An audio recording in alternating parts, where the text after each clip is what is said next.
你干什么？模拟亡灵魔法空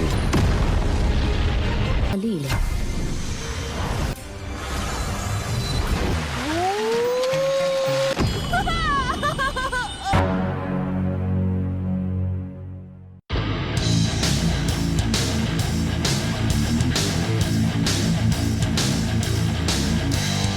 Halo guys, kembali lagi bersama Mimin di channel Neofilm. Bagaimana kabar kalian hari ini? Semoga masih pada sehat semua ya. Dan pada video kali ini, Mimin hadir kembali untuk meneruskan alur cerita dari sang penerus Tangsan, yaitu Yuho dan Tang Wutong dalam Solen 2 episode terbaru, yaitu Solen 2 episode 135. Yang mana pada Solen 2 episode 135 ini menceritakan Yuho yang ternyata masih selamat dari kekejaman Long Xiaoyou kemarin. Dan di sini akan terkuak alasan sebenarnya kenapa Long Xiaoyou meminta Yuho melukai dirinya.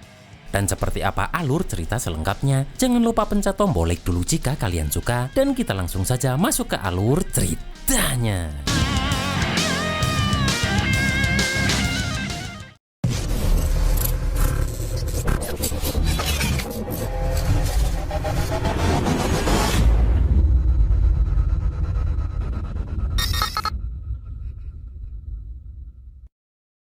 Terlihat di Kekaisaran Ryu pun, Su Tianran sedang membahas tentang penunjukan pewaris putra mahkota dengan Juzi. Dan sambil memegang sebuah kotak pun, Su Tianran memberitahu jika para menteri mengajukan petisi dan meminta Su Tianran untuk segera menunjuk pewaris tahta selagi dia masih muda dan sehat. Mendengar itu pun, Juzi tampak terkejut karena dia tahu keadaan tubuh Su Tianran yang sebenarnya. Dan bagi Su Tianran, hanya Juzi lah yang bisa membantu dirinya mengatasi masalah ini. Setelah itu pun Su Tianran mengajak Juzi melihat kotak tadi. Di sini Juzi perlahan membaca tulisan di depan kotak tersebut. Setelah itu pun Su Tianran membuka kotak itu dan memberitahu jika itu adalah gen keturunan miliknya. Dan Su Tianran meminta Juzi menggunakannya untuk melahirkan pewaris bagi Su Tianran. Sambil menahan air matanya pun, Juzi tidak berani menolak perintah Su Tianran ini. Di sini pun Su Tianran meminta Juzi untuk tidak banyak berpikir, karena Su Tianran sudah mengatakan jika anak yang akan Juzi lahirkan adalah anak Su Tianran, dan hanya Su Tianran seorang saja yang berhak menjadi ayahnya. Terlihat menggunakan belayan mesra itu, Su Tianran berusaha untuk membujuk Juzi ini. Di sini Su Tianran pun mengatakan jika selama waktu itu Juzi harus tinggal di istana dan fokus mempersiapkan kehamilan. Sementara urusan garis depan untuk sementara akan diserahkan kepada Jenderal Lin Hai. Terlihat Juzi pun hanya bisa mengikuti perkataan Su Tianran tersebut. Kemudian Juzi kembali ke kamarnya dan kembali membuka kotak yang berisi gen milik Su Tianran itu. Akan tetapi Juzi pun juga tak lupa mengeluarkan suntikan yang sudah berisi darah serta gen dari Yu Hao yang sebelumnya Juzi ambil. Setelah itu terlihat jika seolah-olah Tang Wutong akan dihabisi oleh Long Xiaoyou. Namun tak lama setelah itu Yuho terbangun dan ternyata dia sudah berada di sekte Tang lagi. Di sini Yuho heran karena Yuho sudah melukai dirinya 9 kali dengan 18 lubang, namun sekarang sama sekali tidak terasa sakit. Setelah itu Yuho memeriksa semua meridiannya dan semakin dikejutkan karena ternyata semua lukanya sudah hilang. Bahkan Yuho merasakan jika kekuatan rohnya sekarang seperti ombak yang mengamuk dan lebih kuat dari sebelumnya. Yang mana sekarang kekuatan roh Yu Hao langsung mencapai batas level 80. Terlihat Nan Jiujiu dan Ye Guyi pun masuk mengetahui Yu Hao sudah sadar. Dan Jiujiu bertanya apa yang sebenarnya terjadi hingga Yu Hao tidak sadarkan diri selama 7 hari penuh. Mendengar hal itu pun Yu Hao merasa jika jangan-jangan dirinya sedang bermimpi. Akan tetapi Nan Jiujiu langsung mencubit Yu Hao untuk memastikan jika ini bukanlah mimpi. Dan karena Yuho baru pulih, Ye Guyi pun meminta Jiujiu jangan mengganggunya. Kemudian Nan Jiujiu bertanya kenapa Yuho bisa ke kota Tiandao dan bagaimana Tang Wutong bisa langsung menemukan Yu Hao. Padahal Yuho pernah bilang jika Tang Wutong bukanlah Wang Dong'er. Mendengar jika Wutong yang membawanya pulang, Yuho pun balik bertanya apakah Wutong baik-baik saja. Nan Jiujiu pun memberitahu jika setelah Wutong membawa Yuho pulang dan melihat tubuh Yuho tidak apa-apa, Tang Wutong langsung pergi tanpa mengatakan apapun. Di sini Yuho merasa jika Long Xiaoyou lah yang membiarkan mereka berdua pulang. Akan tetapi Yuho masih tidak tahu kenapa Long Xiaoyou memaksa Yuho untuk melukai diri sendiri. Setelah itu pun Yuho langsung pergi untuk menemui Bei Bei. 他逼迫我自残。 Kemudian melihat Yuhou sudah sadar dan baik-baik saja, Beibe pun tampak senang. Akan tetapi Beibe sedikit kesal, merasa Yuhou memang tidak bisa diatur. Karena misi Yuhou hanya menyusup ke kota naga untuk mendapatkan logam langka, namun Yuhou malah pergi ke kota Tiandou. 玉浩，你醒了。 Di sini pun Yuhou meminta Beibe tidak marah dulu karena Yuhou punya alasannya. Dan Yuhou memberitahu jika di kota naga dan utara ekstrim, Yuhou 2 kali menyerang pasukan penjaga kerajaan Ryu. Dan Yuhou tidak mungkin kembali lewat jalan yang sama, maka dari itu Yuhou harus memutar. Apalagi kota Tiandou adalah daerah strategis yang mana Yuhou juga ingin sekalian menyelidiki informasi. Dan informasi ini adalah tentang guru Xiaoya atau Tangya. Mendengar itu pun, Beibe tampak terkejut. 小雅老师的情报， Yuhou pun memberitahu jika markas selama sekte Tang ada di kota Tiandou dan Tangya juga berasal dari kota Tiandou. Maka dari itu, Yuhou masuk ke istana Tiandou untuk menyelidiki. Dan meski Yuhou tidak menemukan Tangya, namun Yuhou berhasil menangkap seorang mata-mata. Mendengar itu pun, Beibe meminta Yuhou untuk menanyakan apakah orang itu tahu keberadaan Tangya. 小雅老师也是天斗城出身。 Dengan cepat pun Yuhou menggunakan teknik simulasinya dan membawa Beibe seakan-akan berada di sektor roh suci. Kemudian di sini, Yuhou meminta Beibe untuk tidak bersuara. 模拟， Setelah itu pun, Yuhou menggunakan tongkat nekromansi dan langsung membuka gerbang kematiannya. Dan kemudian pun, Yuhou langsung mengeluarkan Chu Yanwei dari gerbang kematian tersebut. Di sini pun Yuhou langsung bertanya siapa nama orang ini. Akan tetapi Chu Yanwei malah balik bertanya siapa Yuhou ini. Di sini Yuhou hanya berkata jika Chu Yanwei tidak perlu tahu siapa dirinya. Dan dia hanya perlu tahu jika Yuhou diutus oleh Ketua Agung Zongliwu. 你叫什么名字？ Terlihat Chu Yanwei ini langsung memberikan hormat mendengar jika Yuhou adalah orang dari aula persembahan sekte roh suci. Kemudian Yuhou bertanya kenapa Chu Yanwei ini bisa pingsan di dekat istana dan siapa yang membuat dia pingsan. Chu Yanwei pun memberitahu jika ada seorang sage roh yang menyusup ke istana. Akan tetapi saat Chu Yanwei mengejarnya, dia dipukul oleh orang itu hingga kehilangan kesadaran. 你是谁？ Kemudian Yuhou bertanya di mana gadis suci atau Tangya sekarang. Dan Yuhou beralasan jika dirinya harus melaporkan hal ini langsung kepadanya.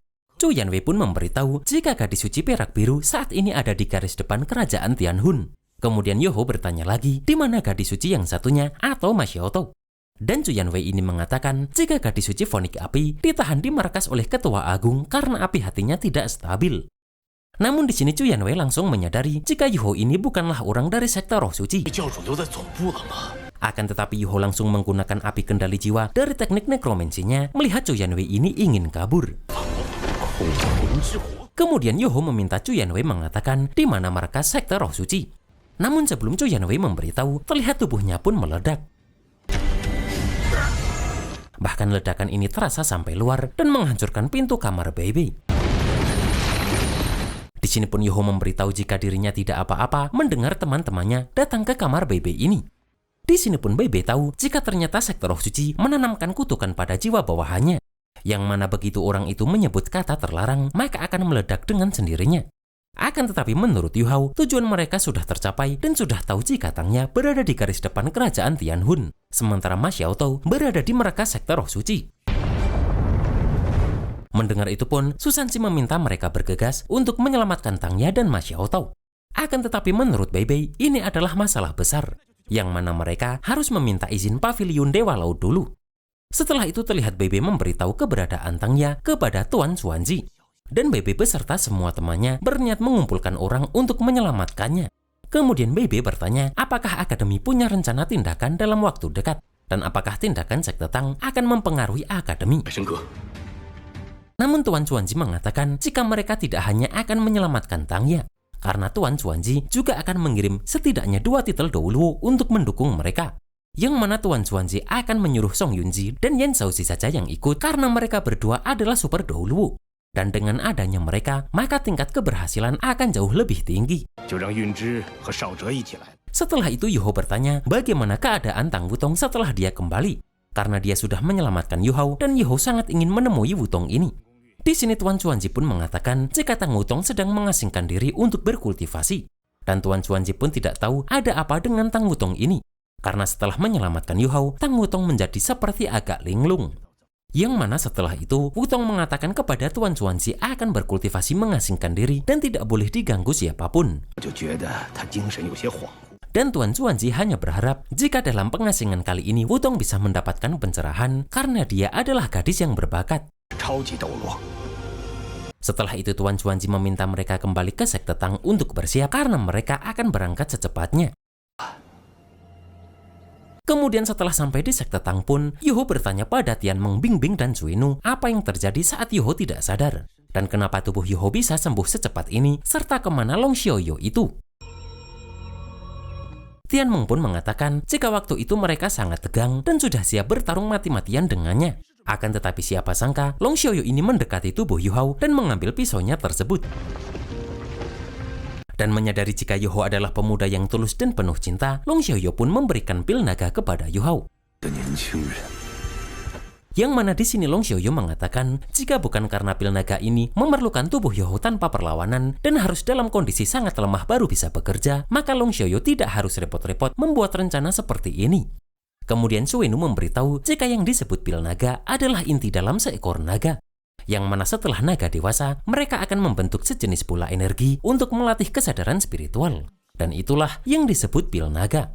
Serta pil naga bagi seekor naga sama seperti inti roh bagi master roh manusia yang sangat berharga. Dan Bingbing juga memberitahu jika ini juga alasan mengapa dalam waktu singkat Yuho terus-menerus menembus batas dan langsung mencapai batas level 80. Karena fungsi terbesar pil naga adalah membersihkan tubuh Yu Hao serta meningkatkan garis darah dan tulang. Yang mana setelah Yu Hao menelannya, maka kekuatan tubuh Yu Hao sudah setara dengan naga. Bahkan jika terus menembus hingga tingkat ekstrim dahulu, maka tubuh Yu Hao ini tetap akan bisa menahannya.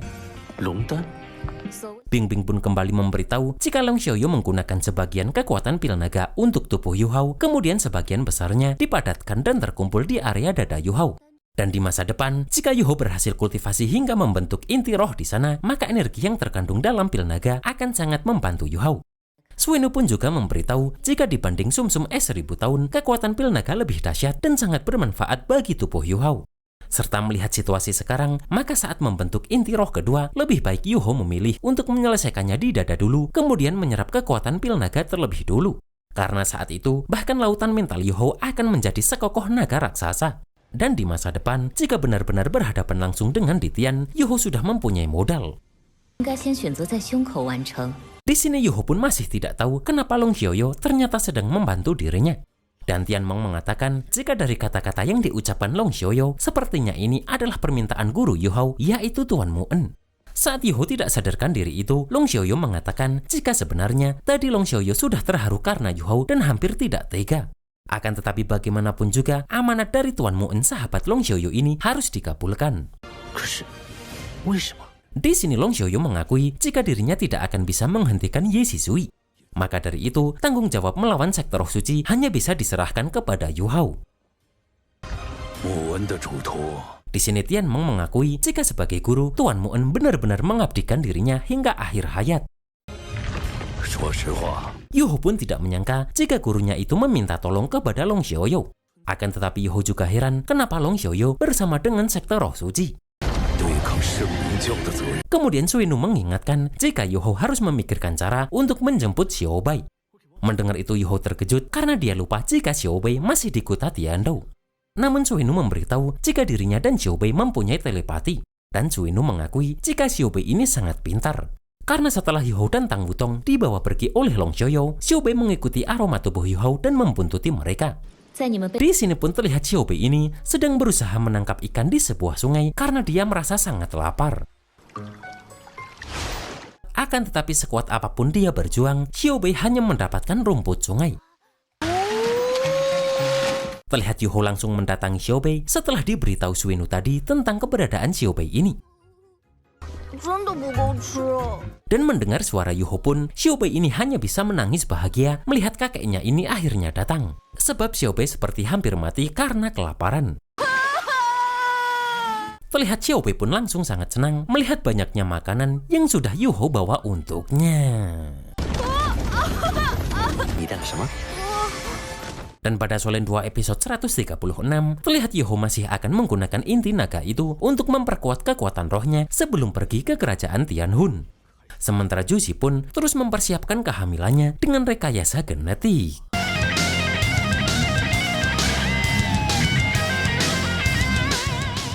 Dan itulah guys alur cerita Solen 2 episode 135 ini. Ternyata kekejaman Long Xiaoyu di episode kemarin adalah amanah dari Tuan Mu'en untuk membantu Yu Hao menjadi kuat ya. Dan seperti apa kekuatan inti naga di dalam tubuh Yu Hao tersebut, kita tunggu saja dalam Solen 2 episode 136. Akhir kata, selamat berakhir pekan dan tetap jaga kesehatan kalian. Dan see you next episode.